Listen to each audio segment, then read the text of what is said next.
What's up everybody and welcome back to another episode of 5 cool mods for Fallout 4. So it has been quite a while since the last episode of the series. Overall, the kind of mod releases for Fallout 4 have been 1, higher quality, and 2, fewer and far between. But frankly, that's pretty okay considering quality mods are better over quantity mods. Fortunately, now that Skyrim Special Edition is getting a little bit older, a lot of mod authors are returning to Fallout 4. The initial hype for that game is slowly dying down, so you are seeing a resurgence of kind of just a high frequency of mods and a lot of cool and very unique mods. This is definitely going to be a pretty mixed mash episode. We have a good diverse bunch of mods and definitely ones you're going to want to download onto your game. If you guys do want to support the video due to YouTube's new algorithm, the best way you could do that is by leaving a like and actually a comment. User interaction is meant to show YouTube, hey, this video is kind of cool, so it'll actually send it to other people, not just you. With all that being said, if you guys do enjoy the content, I do encourage you to consider subscribing, but with that, let's just jump right into it.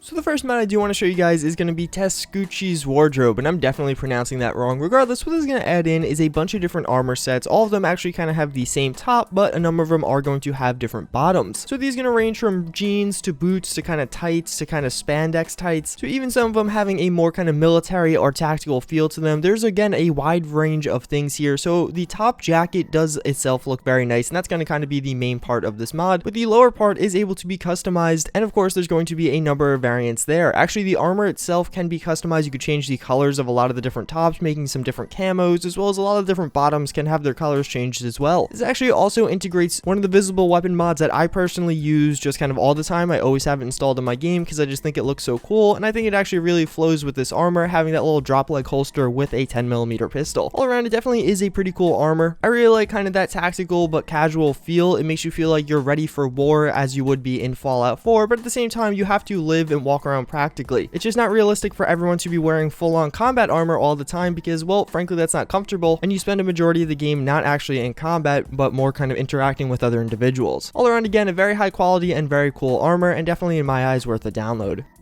So next up we have slavery. This is going to be a new mod by Crimson Rider. Basically what this is going to add in is a number of ways to kind of enslave different settlers at your settlements. So I mean, in reality they are kind of your slaves as soon as you add them to your settlements. Obviously you can't kill them or attack them, but you can pretty much have them do your bidding anyway, but now you can actually give them the appearance of being some of your different slaves. So it's going to basically add in a bunch of little workable objects that will have settlers do different things, such as act like they're chained up to a kind of tombstone or just kind of sit there weakened or crying. There's a bunch of different options here, and it definitely is good, especially with the Nuka World DLC. Obviously that did implement some raider settlements, and all around I think this is going to be very fitting for settlements of those themes. I know a lot of people in Fallout 4 do roleplay, and a lot of people do spend a lot of time kind of customizing their settlements. I think this could be perfect for some of the different settlement themes that are kind of more sadistic or even demonic, which definitely have a place in a post-apocalyptic game such as Fallout 4. A lot of these are actually really well animated. They look really cool, especially in your settlement, and although it's not going to be for everyone, some people just like happy go-getty settlements. This is definitely going to be for some people, especially those of you who kind of missed the evil paths that were previously available in Fallout games, but maybe not as present in Fallout 4.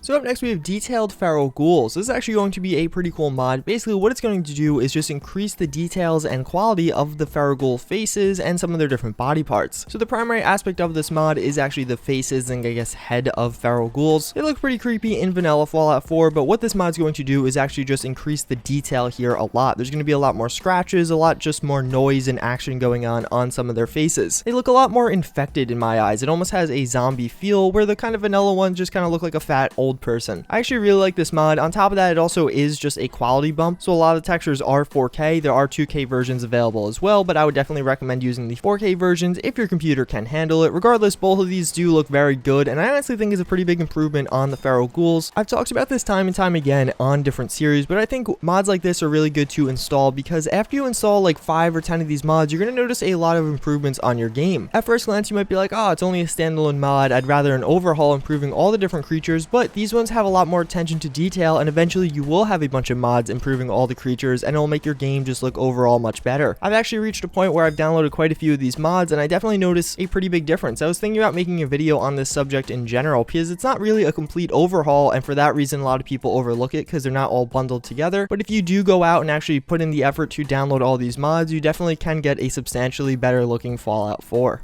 So up next we do have the Holey Machete. This is going to be the machete from a Book of Eli implemented into Fallout 4. This is going to be a new mod by Mike Moore, who actually really specializes in a lot of different melee weapon mods. This mod actually has a number of different variants that look quite cool, especially the kind of shish kebab variant where you could have flames shooting out of it. I actually really like this blade in the Book of Eli. I think that's an awesome movie, and it has kind of a similar theme to Fallout 4, of course being kind of post-apocalyptic with a bunch of different settlements rising up everywhere. And for the same reasons it made sense in that movie, it does make sense in Fallout 4. The weapon itself again is pretty high quality, and it is just kind of a cool weapon to have. Melee weapons obviously aren't the most popular because who's going to choose a knife over a gun? But maybe you run out of ammo, maybe you want to sneak up and do a sneak attack, something like that. These definitely are pretty practical, and this is in my eyes one of the better melee weapon mods to come out as of late. There are a number of cool futuristic ones like energy swords or even lightsabers, but if you want just some good old steel, I think this is going to be one of the best melee weapon mods available, and in my eyes definitely going to be one of the most fun and satisfying to use.